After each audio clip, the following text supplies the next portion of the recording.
Now, no matter what we're selling change. I think we all recognize that. And change is an idea.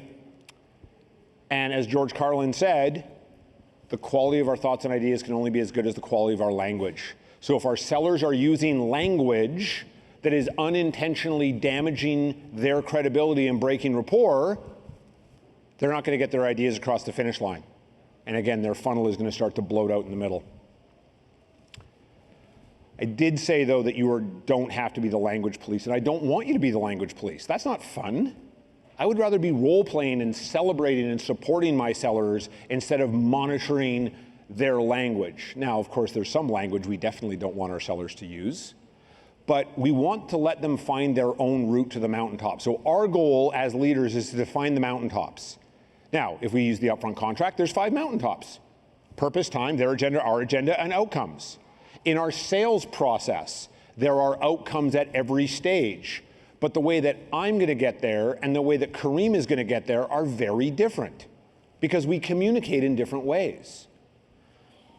However, sometimes we do have to actually do some coaching in the moment. And something that I learned, this comes out of therapy, is to connect before you correct. We might have an instinct to go, that was wrong. That's also probably not the best way to start a coaching conversation with one of our sellers. But what we can do instead is say, Stephanie, I'm really worried about something. May I share with you what I'm worried about? Sure.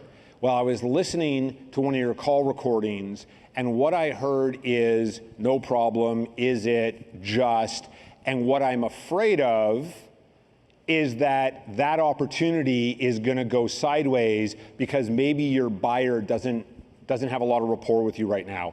Are you comfortable having that conversation? Some of you thought that I was being really wishy-washy in that case, but what I have discovered since I learned this is by talking for my emotions instead of from my emotions, I actually create greater connection with my sellers. And they're much more open to receiving coaching from me in the moment. Because I'm not saying you screwed up. I'm saying I'm worried about you. I'm concerned for you. And that actually allows us to have more effective coaching conversations.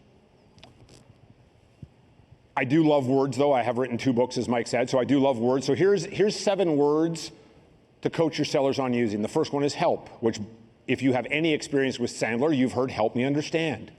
We're all social animals. We're all social creatures. We want to help each other. However, in a prospecting environment, networking event, prospecting call, doesn't matter. The word help actually hinders our sellers in getting opportunities in our funnel. Because, quick show of hands, how many of you would ever admit to a seller that you need help? Perfect, that's exactly what I thought. So when our sellers are out at a networking event and they say, well, we help people who? The buyer automatically goes, I'm good, don't need that, thank you. We support people who are seeking, wondering, curious, tired of. Or one of our clients says, we assist those who are seeking, wondering, curious, tired of. Those words, sales is a slight edge game, those words smooth the path for our buyer to go, yeah, you know what? I've actually been looking for some assistance with that. Let's have a conversation. Something one of our clients said over 10 years ago was change your whys to whats. So what prompted? What prompted and why are the same mountaintop. However, if any of you have ever been around small children for any length of time, why